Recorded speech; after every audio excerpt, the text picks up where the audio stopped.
firman Tuhan, lakukan firman Tuhan, jalin persekutuan dengan Tuhan, jauhi dosa. Itu saudara orang hidup. Amin. Bukan orang mati. Di luar sana banyak orang mati. Makanya hidup orang Kristen kan tak kupas pelan-pelan, tak buat pengajaran. Benggol kok suwe titik awal. Ini orang hidup. Orang Kristen itu yang pertama, orang Kristen yang bisa mempengaruhi lingkungan di sekitarnya, bukan lingkungan mempengaruhi kita. Itu tadi orang hidup, sekarang orang Kristen. Di mana kita berada kalau kita merasa orang Kristen, di mana Yesus tinggal dalam hidup kita, di mana ada Roh Kudus, di kerjaan kita menjadi berkat, di sekolahan kita menjadi berkat, di kampus kita menjadi berkat, di dengan tetangga kita menjadi berkat, bukan menjadi batu sandungan. Itu orang Kristen, bukan lingkungan mempengaruhi kita, tapi kita mempengaruhi lingkungan karena kita hidup orang Kristen. Jadi definisi hidup orang Kristen, hidup yang tidak berbuat dosa tapi menjalin persekutuan dengan Allah dan bisa mempengaruhi lingkungan di sekitar kita di mana kita berada. Itulah hidup orang Kristen. Amin. Jadi tak buat pengajaran pelan-pelan. Jangan merasa hidup orang Kristen ya wis nang gereja, mulai dino Minggu, delok tanggane titik wis wah, nggak bener lah, kan ya gara-gara kamu hidupnya mati kamu itu. Wong semuanya kerohaninya mati. Jungkir balik oleh rezeki. Selanjutnya, hidup orang Kristen adalah hidup karena apa? 1 Petrus 4 ayat 7. 1 Petrus 4 ayat 7. Kesudahan segala sesuatu sudah apa? Dekat. Karena itu kuasai dirimu dan jadilah tenang supaya kamu dapat berdoa. Pertama, hidup orang Kristen adalah karena doa. Saya kupas pelan-pelan. Kesudahan segala sesuatu sudah dekat. Kesudahan zaman sudah dekat. Artinya segalanya sesuatu itu sudah dekat. Segala pekerjaan sudah dekat. Akhir zaman sudah dekat. Masalah sudah dekat, karena sudah dekat ini masalah numpuk. Makanya karena numpuk Tuhan ngomong apa? Kuasai dirimu. Untuk menguasai itu berbicara dengan jiwa, pikiran kita dikuasai karena sudah dekat. Masalah gak usah dicari, sudah datang dengan sendirinya. Ini akhir zaman. Kuasailah dirimu, pikiranmu dikuasai, perasaanmu dikuasai. Ojo gampang ngamukan. Kemauanmu dikendali, karena apa? Segala sesuatu sudah dekat. Makanya Tuhan ngomong kuasailah dirimu. Setelah menguasai diri apa? Di situ jadilah tenang. Setelah kita menguasai diri kita karena segala sesuatunya ini sudah dekat, sudah masalah sudah akeh, sudah rasanya nggak kuat, dan zaman sudah mulai gila-gilaan dan iblis sudah mengaung-ngaung seperti singa yang siap menerkam. Iblis itu sebenarnya nggak pernah kata seperti itu. Bisa nih medeni tok, cuma mengaung-ngaung, dilawan ya kawan. Maka itu kuasai dirimu. Karena apa? Kuasai dirimu dan tenang. Tenangkan jiwa kita, perasaan kita, baru kamu dapat berdoa, supaya kamu dapat berdoa. Jadi hidup orang Kristen dimulai karena doa. Karena apa dimulai karena doa? Karena kesudahan segala sesuatunya sudah dekat. Masalah sudah di depan pintu, Pak. Kalau kita nggak bisa menguasai diri kita, habis, Pak. Menantu, cucu, sholat sudah di depan kita, sudah dekat. Ini akhir zaman. Ayo kuasai diri kita. Jadi tenang, berdoa. Ini doa orang Kristen dimulai karena doa. Yang kedua, kenapa kita harus berdoa? Karena hari-hari ini jahat. Kalau membacakan Efesus 5 ayat 16, di suaranya banget. Dan pergunakanlah waktu yang ada, karena hari-harinya adalah jahat. Iya, pergunakan waktu yang ada, karena hari-hari ini dekat. Makanya itu Tuhan ngomong doa. Karena kesudahan segala sesuatu, yang pertama sudah dekat, yang kedua karena hari-hari ini jahat. Loh, iso ngomong-ngomongan ini 1 jam kemudian kita iso nyekut loh. Bener loh, iso ngomong-ngomongan baik ini dengan ya ibu baik, ya ibu baik. Besok lo iso jatuh kita loh. Karena hari-hari ini jahat, iblis mengaung-ngaung, siap menekan kalau kita nggak bisa menguasai hidup kita, habis kita dimakan. Baik anak bisa melawan orang tua, baik mertua melawan kita, baik tetangga, baik teman sekerja. Kalau kita nggak bisa menguasai, habis. Karena apa? Hari-hari ini jahat. Makanya Tuhan ngomong doa hidup orang Kristen harus dimulai doa. Kekuatan orang Kristen cuma doa. Jahat hari-hari ini. Dulu kalau kita makan sama Pak Kris, tadi makan di mana? Di Apeng Pak. Sekarang Pak. Ini harus naik Apeng. Tidak sampai KRT kalau nggak salah. Tapi sekarang nggak sopo sih kita makan Pak. Pikir kata di bisnis itu udah seperti itu. Mau sekolah makannya emang kurang ada. Itu bakat itu. Jahat. Tombol sebelah itu dimakan. Makannya tapi gampang lah kalau mau koneksi supaya hancur. Sekarang ngomongin gitu, itu Surabaya apalagi Jakarta lebih parah karena hari ini jahat. Kalau saudara nggak doa habis digilas oleh zaman ini. Saudara berhenti digilas, lari saudara nggak tahu apa yang saudara kejar. Saudara berhenti digilas oleh zaman. Lari apa sih tarai karo? Karena apa jahat hari-hari ini. Kuasai dirimu jadilah yang ketiga. Karena hari-hari terakhir di mana ada masa yang sukar.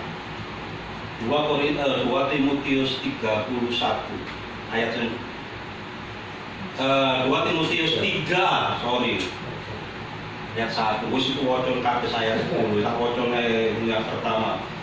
Ketahuilah bahwa pada hari-hari terakhir akan datang masa yang apa? Sukar. Pertama, kenapa? Karena kita suruh berdoa karena kesudahan segala sesuatu sudah dekat. Kedua, karena hari-hari ini jahat. Ketiga, karena ini masa yang sukar. Apa masa yang sukar? Wakil, aku tak kontrol mentek waktu itu. Manusia akan mencintai dirinya sendiri dan menjadi hamba uang. Mereka akan membual, menyombongkan dan bla bla bla seterusnya wajong diri di rumah. Itu karena hari-hari ini sukar. Makanya apa? Suruh kita berdoa. Sebelum berdoa kuasai dirimu untuk menjadi tenang.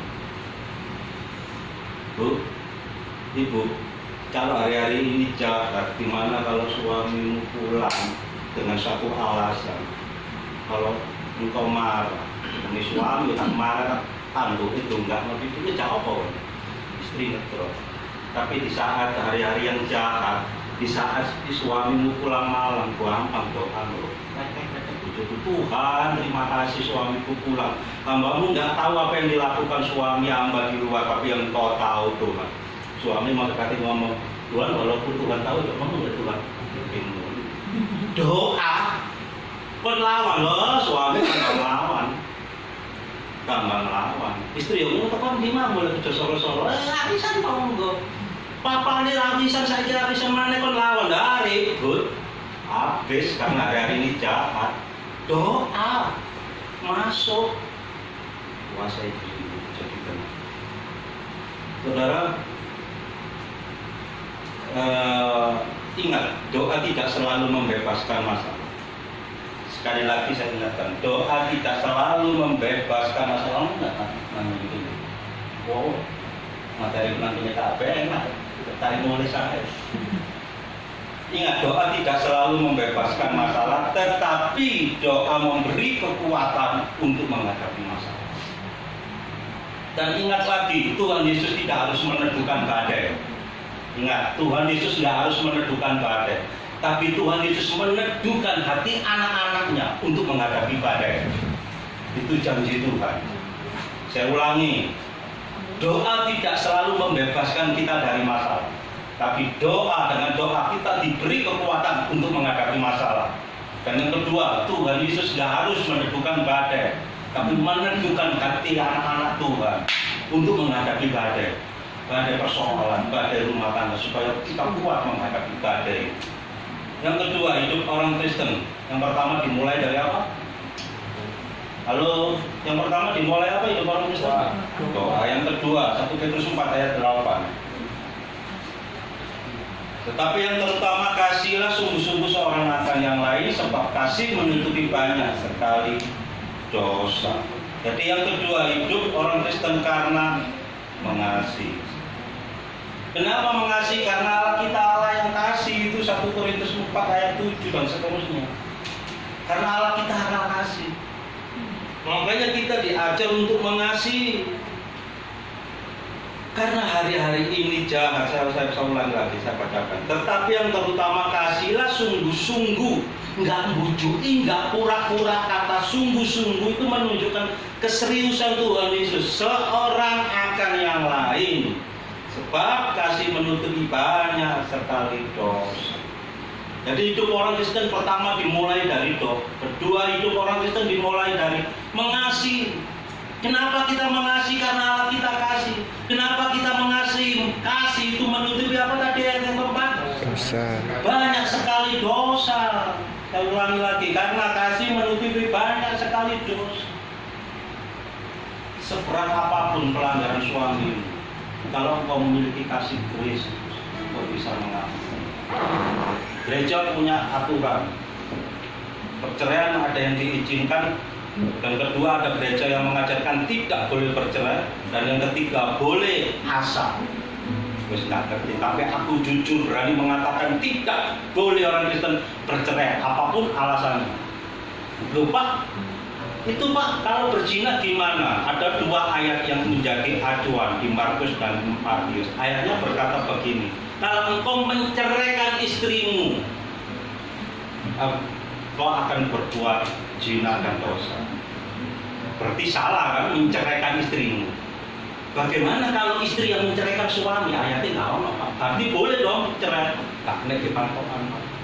Ada ayat lagi, barang siapa memandang perempuan dan menginginkannya akan berzina. Ini berbicara laki-laki. Bagaimana kalau laki-laki melihat perempuan yang laki-laki sing ganteng itu berzina api ya? Kayak terus menghayal. Dosa nggak? Enggak, ono ayatnya. Ngawur orang Kristen, apapun alasannya, orang Kristen nggak boleh bercerai karena kok kasih itu menutupi banyak sekali dosa. Seberat apapun pelanggaran istrimu, seberat apapun pelanggaran suamimu, seberat apapun pelanggaran orang tuamu, seberat apapun pelanggaran anak, sekalipun masuk penjara, dia tetap anak. Kalau engkau memiliki kasih, engkau bisa mengampuni. Saya beri kesaksian. 5 tahun yang lalu aku agak pisah dengan istri. Karena apa? Saya nggak tahu istriku punya TV yang gede. Padahal aku seorang pengemis. Berapa bulan kemudian kalungnya istriku gede sak gelangnya Pak Chris. Berapa bulan kemarin besoknya lagi berapa bulan kemudian gelang. Aku tahu. Aku itu penginjil itu dari Bima. Kamu dapat semuanya dari mana? Enggak ngaku ya wis aku apa. Aku sembahyang Tuhan, bukakan mata batin itu, mata rohani. Tuhan tunjuk mata yang fair. Tak lungguno bicara empat mata di dalam kamar. Ayo aku enggak ngamuk. Seberat apapun pelanggaranmu, aku enggak marah dan enggak ngamuk. Tapi seringan apapun pelanggaranmu, tak enggak jujur, bisa tak jejaki. Tapi separah apapun pelanggaranmu, kalau kamu terbuka, aku ngamuk. Iya, aku dibelinya semua dengan bekas kaca. Marah. Wah, aku gak bisa ngamuk. Anak wis 4. Anakku belum 3. Anak 3. Bubar aku merasa dibohong. Bapak wah ini tuh Pak Gatodi. Gimana kabarnya? Kabarnya baik kok, suaramu abot. Aku doa ada sesuatu. Mana apa? Aku cerita wis mau kelahiran Semarang. Balik aku nanti rugi nang Semarang. Cerita apa tuh? Cerita lagi. Terus gimana keputusan? Bisa Pak. Aku tahu hukumnya orang Kristen bisa. Ya aku salah sih gak kawin, aku ngerti. Aku kawin dusun. Bukan. Kenapa kamu gak bisa mengasihi? Karena kasihmu habis buat jemaat yang kamu layani. Kasihmu habis buat anak-anak, kasihmu habis buat orang yang kamu layani di sana. Sehingga kamu untuk mengasihi istrimu begitu, istrimu salah, kamu nggak punya kasih. Kenapa kamu nggak minta sumber kasih? Nangis so jerito belundung di bawah kaki Tuhan, minta kau kasih dari Tuhan. Aku melakukan asrama kamar tak kunci nangis Tuhan, aku nggak mampu. Kalau aku memang kehabisan kasih, aku minta kasih-Mu yang dari surga, karena Engkau Bapakku, sumber dari segala kasih. Kayak kasih itu mengalir nangis, itu jenenge banyu moto, banyu iru, banyu cangkem metu kabeh, karena aku isi tak tutupi bantal. Kembes. Pak Baja, terima kasih. Aku pulang ke sekolah. Lu kok susu aja, wis oleh jawaban terima kasih. Tuhan memberkati, langsung balik Surabaya. Loh, sing salah bojoku, aku sudah marah. Karena aku dapat kasih dari Tuhan. Karena kasih itu menutupi pelanggaran separah apapun. Salah istriku, tapi aku minta maaf. Loh, aku kepala rumah tangga sudah boleh duit kok. Seharusnya istri kan minta maaf, glosor, nyoba sikilku enggak apa perlu, aku hamba Tuhan, aku anak Tuhan. Aku sudah memiliki kasih Kristus. Aku bisa mengasihi. Gimana dengan saudara? Kalau hari ini malam, hari ini engkau kehabisan kasih dengan menghadapi masalah, minta kasih yang dari Tuhan. Karena kasih itu menutupi banyak sekali dosa. Separah apapun, hari ini kau dibuat sakit hati, dibuat kecewa, rasanya nggak kuat Pak, nggak kuat. Iya, aku ngerti nggak kuat. Minta kasih yang dari Tuhan, karena kasih itu menutupi banyak sekali dosa. Separah apapun pelanggaran orang itu yang dibuat pada saudara, kalau memiliki kasih Kristus, saudara kuat menghadapi segala masalah. Yang kedua, kasih bukan menutupi banyak sekali dosa, tapi kasih menutupi pelanggaran. Amsal 10 ayat 12. Kalau membacakan Amsal 10, Mas, Pak, ayat 12.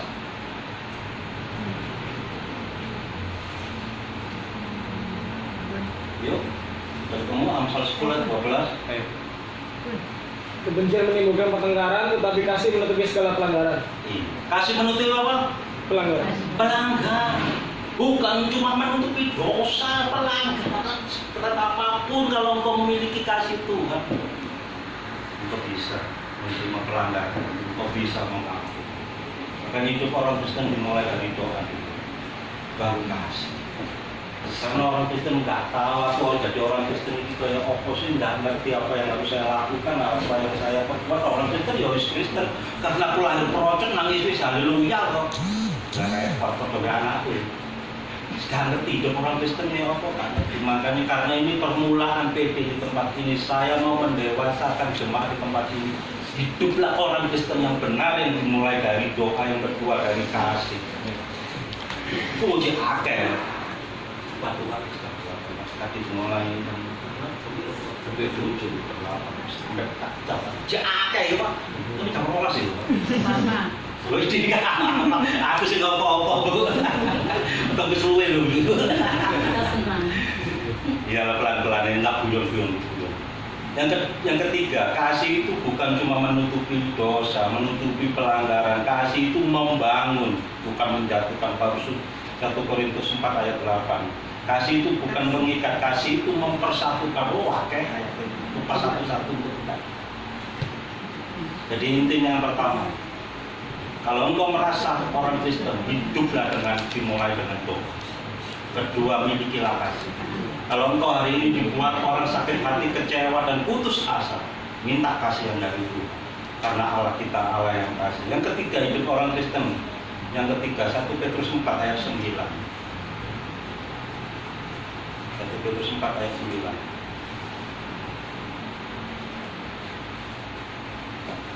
Yuk, Petrus 4.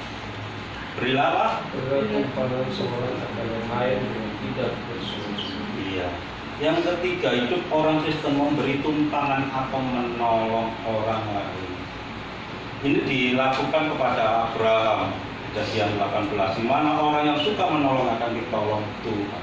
Abraham memberi tumpangan menolong. Waktu Abraham hidup di rumah, ada seorang malaikat berdua jalan, duduk di pohon terganti.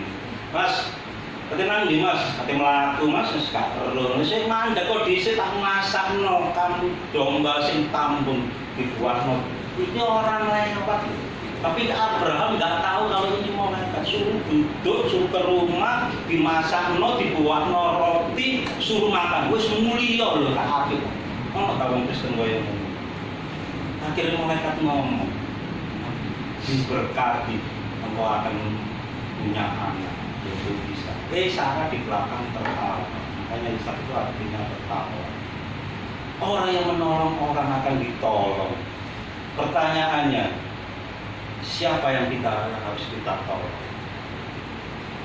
Banyak kalau wong sore tertentu itu coba kan kita tolong dulu, kita akali ya. Siapa yang harus kita tolong, nanti kita belajar pelan-pelan.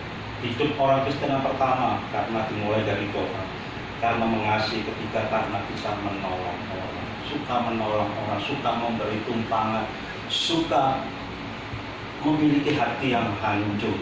Itu orang Kristen. Siapa yang kita tolong? Ibrani 2 ayat 18 saya katakan, sebab oleh karena ia sendiri telah menderita karena percobaan, maka ia dapat menolong mereka yang dicobai. Berarti orang yang harus kita tolong, orang yang mengalami pencobaan hidup, pencobaan ekonomi, pencobaan apa saja, pencobaan dalam keluarga. Mungkin engkau gak bisa menolong dengan hartamu, setidak-tidaknya engkau menolong dengan tenaga. Kalau engkau tidak bisa menolong tenaga, cobalah engkau menolong dengan pola pikirmu, dari jalan solusi keluar. Ini hidup orang. Kalau bisa bantu dengan Tuhan. Ini hidup orang Kristen. Masa orang di luar sana bisa sedekah, bisa nolong orang lain, orang Kristen. Padahal orang beli itu ada ayatnya. Orang kikir, orang beli tidak ada bagian dalam kerajaan surga. Kalau nggak ada bagian dalam kerajaan surga, bagiannya di mana? Wah, sing ngomong butuh aku, makanya mau coba pelit loh. Sing ngomong butuh aku masalahnya.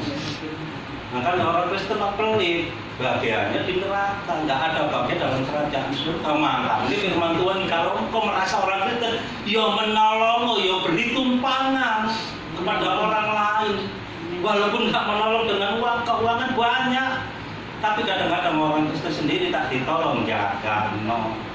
Ditolong pisan minggu, pinter lu jaga no, kasus ya sana keluar, wingi lor, saya kira lor mana, buyung bol, lor coklat panu, coklat nyamuk, kena apa, dijaga no, nah imannya nggak jalan karena merasa ditolong.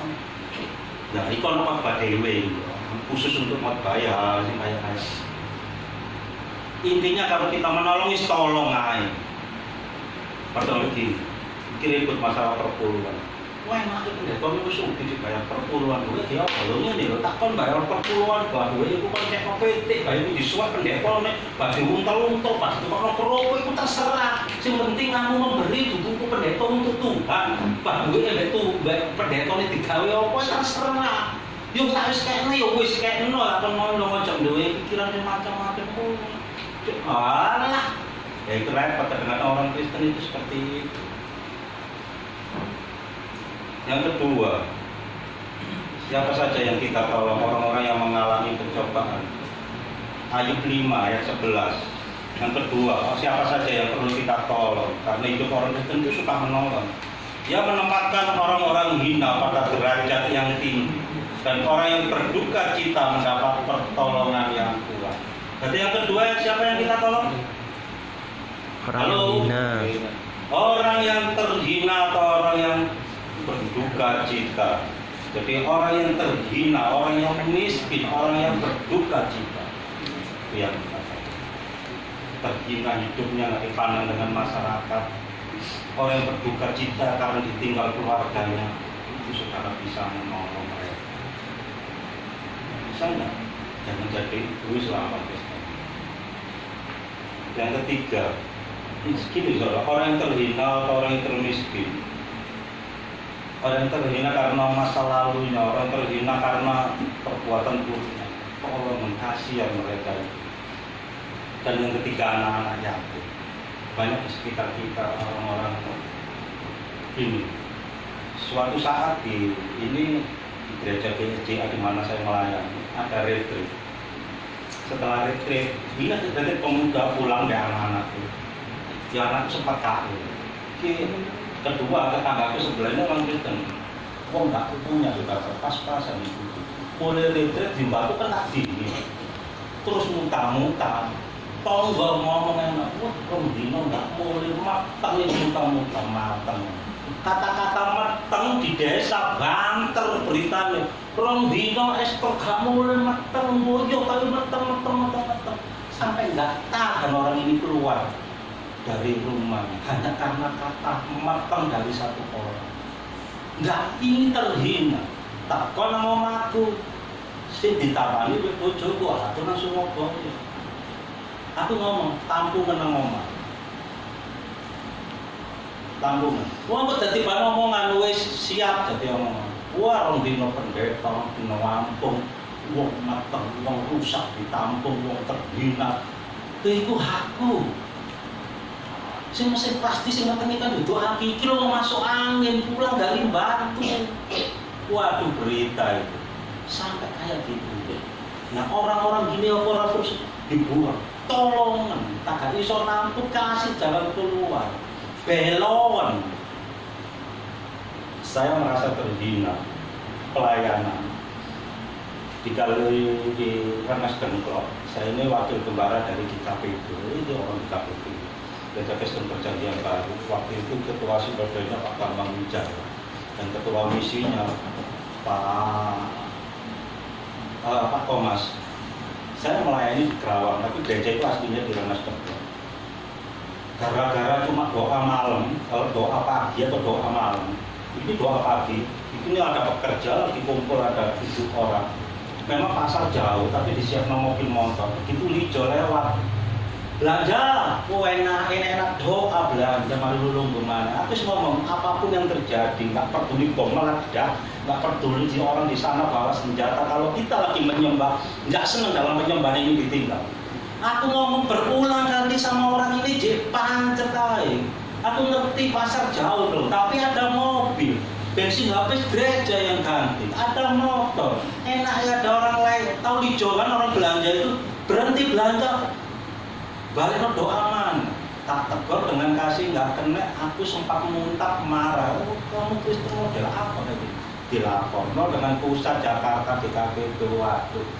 Pertemuan sama Tuhan DKPD itu tinggal Pak Dodi ini nggak pantas mengembalakan di Kerawang atau di Rengas Dengklok. Pantasnya di hutan, kalau dia mengembalakan dengan tangan bes itu. Nah, aku mengembalakan di hutan, berarti tak gembala kewan. Berarti aku kewan.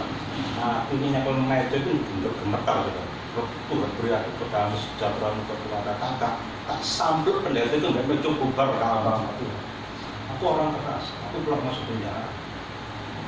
Aku dari latar yang nggak baik. Tak pendeta model kaya ngono aja sih jilingnya tak tunggu. Tuhan beri aku damai sejahtera. Jangan aku tak sambut meja itu bubar. Kasih Tuhan mengalir, motor pun tak kuat, aku masuk kamar mandi, nangis. Aku bener-bener dihina, dijatuhkan. Waduh, harga diri kamu. Wong lagi sabar mas, sabar mas. Kenapa? Karena ada kasih Tuhan, karena ada Roh Kudus. Tadi aku ngomong ini, aku mulai dengan Surabaya, terserah. Hamba-hamba Tuhan ngomong aku disebut tentara kalah perang, terserah. Aku memang bukan gembala, aku seorang penginjil, aku tak mulai. Tapi harus ada aturan.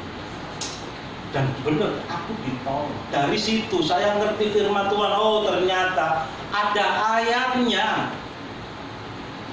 Berarti kita siapa yang harus kita tolong? Orang yang terhina, orang yang apa di sini dikatakan lagi, orang yang berduka cita, itu yang perlu kita tolong. Oh saudara, pernah nggak mengalami hinaan yang kayak gitu? Direndah, serendah-rendahnya, dipandang dengan mata sebelah, pernah nggak? Kalau belum pernah sih, nggak pernah rasanya sakitnya kayak apa, belum pernah. Tapi tak wis ngalami direndah orang. Waduh, corona itu yang perlu saudara tahu. Yang keempat, cepat aja ya. Ini ditawar apa? Diterus lagi. Mas, iya mas, terus nggak mas? Barang bapaknya aja. Enak, aku tangan sembarang, terus paling semua harus makan. Yang keempat, minum padanan 5 poin. Pak Kris siap Pak Kris ya? Siap. Masih dingin kan, jadi enak kan Pak? Siap. Hidup orang Kristen yang pertama dari apa? Doa, 2, 3, menolong, menolong. Keempat, melayani, 4 ayat yang ke-10. Melayani. 4 ayat 10. Masih belum baca? Ada yang mau baca? Melayani adalah seorang akan yang lain sesuai dengan karunia yang telah diperoleh tiap-tiap orang sebagai pengurus yang baik dari kasih karunia Allah. Iya. Jadi hidup orang Kristen yang keempat, melayani. Pertama dimulai dari doa, mengasihi, mau menolong sesama kita, dan yang kedua mau melayani. Saudara, melayani itu adalah keharusan bagi orang. Karena apa? Saat kita percaya Tuhan Yesus, mengaku Tuhan Yesus sebagai Tuhan dan Juru Selamat, di saat itulah kita kontrak tanda tangan bahwa kita siap melayani, menjadikan bangsa murid Tuhan. Harus melayani. Ada ayatnya nggak? Ada. 1 Korintus 9 ayat 16 di situ kan ada. Catat aja. Terus tak apa itu muncul. Karena jika aku memberitakan Injil, aku tidak mempunyai alasan untuk memegahkan diri. Sebab itu adalah apa? Kalau nggak melayani apa? Celaka. Bisa ngomong gitu aku. Jadi melayani nggak harus di gereja, nggak harus seperti saya, nggak harus seperti Koko itu harus pegang gitar, enggak. Saudara berdoa syafaat harus melayani, banyak melayani. Jadi begitu saudara mengaku Yesus sebagai Tuhan dan Juru Selamat, dibaptis tanda keselamatan, di saat itulah saudara sudah tekan kontrak sama Tuhan secara langsung atau tidak langsung melayani. Hei istri-istri, layanilah suamimu, suami layani istrimu. Orang tua melayani anak, anak melayani orang tua, dan kita melayani sesama. Jadi melayani jangan berpikiran berkhotbah, main musik, enggak. Jika aku memberitakan Injil, aku tidak mempunyai alasan untuk memegahkan diri. Kalau kita melayani, jangan kita sombong, jangan memegahkan diri. Yang pertama itu, hidup orang Kristen harus melayani, karena melayani itu adalah keharusan. Dan orang yang terbesar di dunia ini bukan punya rumah banyak, bukan punya gedung gereja yang besar, bukan punya perusahaan atau punya PT apa pabrik yang banyak, bukan. Orang yang terbesar itu orang yang kayak apa sih? Orang yang melayani. Coba saya Matius 20 ayat 26. Tidaklah demikian di antara kamu, barang siapa ingin menjadi besar di antara kamu, hendaklah apa? Menjadi apa? Layak. Gedibal. Kasar kan, enak. Jadi untuk menjadi besar jadi apa? Layak. Pelayan, mau jadi bos, halo. Pengen jadi besar, iya kamu besar di mata dunia, tapi di mata Tuhan, Tuhan aja melayani, menyucikan kaki murid-muridnya. Jadi untuk menjadi besar harus menjadi pelayan, ojo main bos. Itu bukan hidup orang Kristen, itu orang dunia. Kita kasih ilustrasi, bukan ilustrasi cerita. Ada seorang misionaris pulang dari Amazon, suami istri, naik pesawat dan bersamaan dengan duta besar Amerika. Duta besar Amerika ini begitu turun dari bandara, karpet merah digelar, bunyi-bunyian musik disambut dengan wah, tokoh-tokoh besar Amerika dan mereka dipeluk, kamu hebat. Padahal duta besar ini cuma tidurnya, kerjaannya cuma tidur dan jalan-jalan. Tapi misionaris suami itu keluar, tolak, nggak ada yang nyambung. Saudara tahu, matanya suaminya yang satu rusak, kakinya sebelah kiri pingsan, istrinya 3 kali keguguran dan sampai saat itu nggak punya anak karena terlalu lama di Amazon. Dan suami dan istrinya juga telinganya ini kurang dengar karena habis dianiaya. Dia duduk di bandara, dia ngomong, enak ya, sudah besar itu ya. Kerjanya cuma di Amazon, cuma itu disambut ke kita ini melayani, memenangkan banyak jiwa, kok kayak gini. Percuma kita melayani. Dari situ Tuhan kita Bapa yang di surga baik, disingkapkan rohnya, diangkat, dibuat dia tertidur. Betapa kagetnya dia sampai di surga suami istri, bukan karpet merah yang digelar, tapi dia berjalan di lantai yang emas. Dan Tuhan di sana membentangkan tangannya dan para malaikat meniup sangkakala. Dan Tuhan berkata, anakku, waktumu belum selesai. Pulanglah, kembalilah, layanilah. Mereka besar karena dinilai dunia, tapi kamu besar di mataku. Kalau pulang, bukan karpet merah tapi lantai yang dari emas, dan para malaikat di tempat ini akan menyambut kedatanganmu.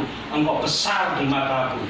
Orang ini hamba Tuhan ini kaget, ayo balik nama Masuk sampai akhir hayatnya dia mati di pedalaman Masuk. Orang melihat dia kecil, tapi karena dia melayani, dia terbesar di mata Tuhan. Jadi kalau saudara ingin menjadi besar di mata Tuhan, bukan besar di dalam dunia, layani seorang akan yang lain. Istri melayani suami, suami melayani anak-anak, melayani istri, melayani.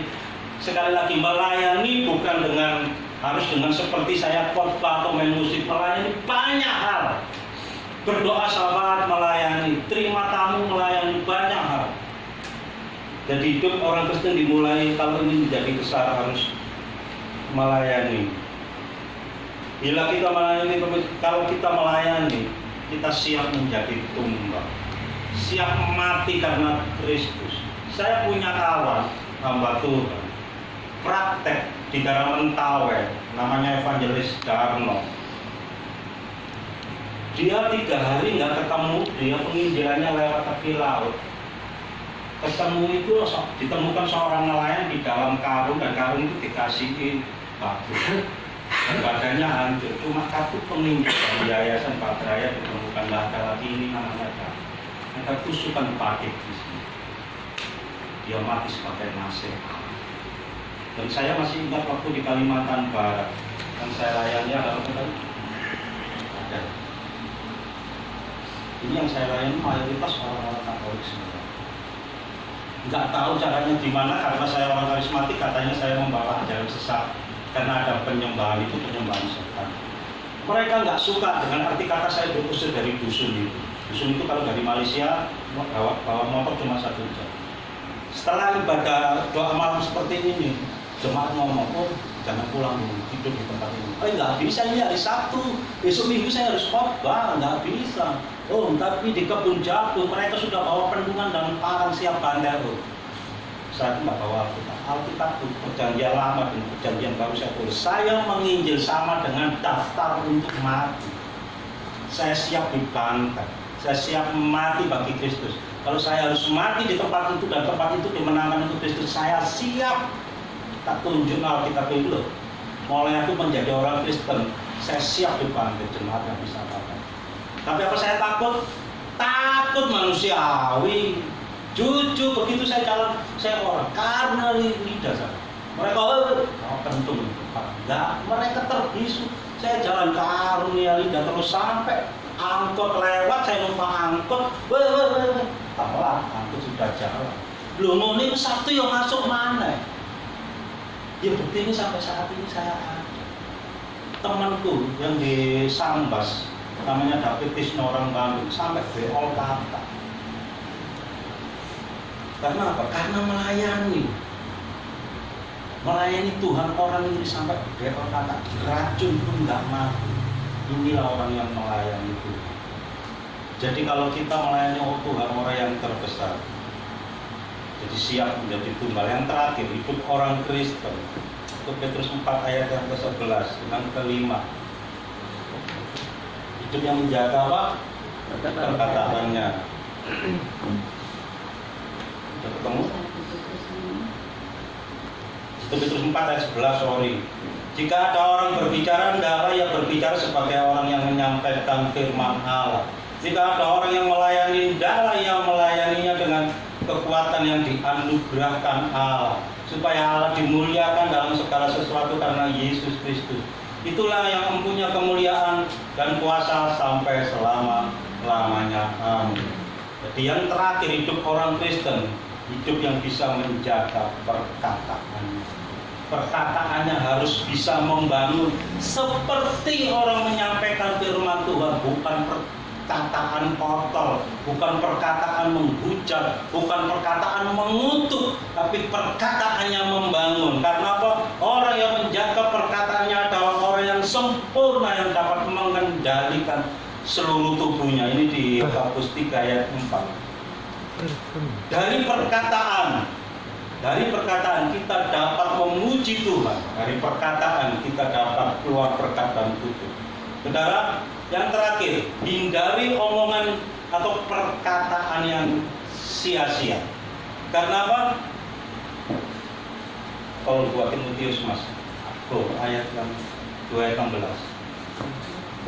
Yang pertama hidup orang Kristen dimulai dari doa. Kedua dari mengasihi, ketiga dari apa? Menolong, keempat melayani, kelima perkataan. menjaga perkataan. Ojo sampai perkataan ini kayak orang dunia. Karena perkataan kita 2 Timotius 2 ayat 16, tetapi hindarilah omongan yang apa? Kosong, Dan yang tak suci, hanya menambah kefasikan. Jadi hindari omongan yang kosong, omongan sih nggak perlu. Satu lagi Efesus 5 ayat 4, saya bacakan. Di situ ayatnya ada.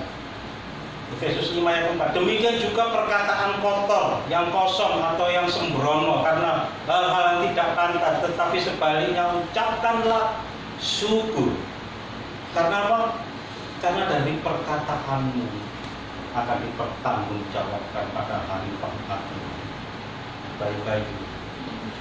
Kalau engkau ngomong anak goblok kan, salah anak-anakmu goblok lu, ngaku. Ada orang berkata begini, karena wes tak kuat itu pendeta. Saya tak kuat Pak Pendeta, dia suamiku seperti ini. Lebih baik aku mati ya Pak Pendeta, lebih baik aku mati. Istri ini suami ini dengar Tuhan, dengar doa istri, biar dia cepat mati pergi. Justru kalau suamimu seperti itu ngomong, Tuhan beri aku umur yang panjang supaya aku bisa menjaga suamiku. Belajar ngono gak iso sih le. Utakmu itu nang ndi lho, tahu tak iki nang kene kok goblok temen. Ya memang enggak kok. Tapi udah salah 1, 2, 3 tahun anakmu belum maklum. Karena mulut kita ini yang durapi Tuhan. Dari kenapa durapi Tuhan? Karena ada nafas Allah yang keluar dari mulut Allah. Kita hidup ini karena nafas Allah. Ada nafas kehidupan di dalam hidup kita ini, nafas Allah. Terus kita ngomong seenaknya. Makanya Matius 12 ayat 36 sampai 37 ayat terakhir berkata begini. Tetapi aku berkata kepadamu, setiap kata yang sia-sia yang diucapkan orang di tempat pasangan, orang harus dipertanggungjawabkannya pada apa? Itu akhir ngomong. Ya, Pak, tadi pertanggungjawabkan pada hari penghakiman loh Pak. Jaga perkataan. Kita boleh emosi, Tuhan Yesus saja emosi.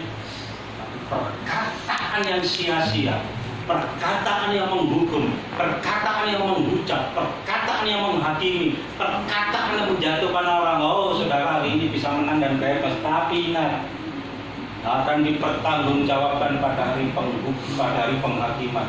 Karena menurut ayat 37-nya, karena menurut ucapanmu engkau akan dibenarkan dan menurut ucapanmu pula engkau akan dihukum. Tuhan hari itu praktis teman-teman. Ini aku mulai nang berita. Ada. Urusan Pak itu urusan apa loh Pak? Sampai Pak RT. Jadi hidup orang Kristen yang pertama apa? Doa. Dimulai dari doa. Kedua, mengasihi. Ketiga, melayani. Keempat, menolong. Yang kelima, Tuhan memberkati kita berdoa. Kalau hidup babi mutu.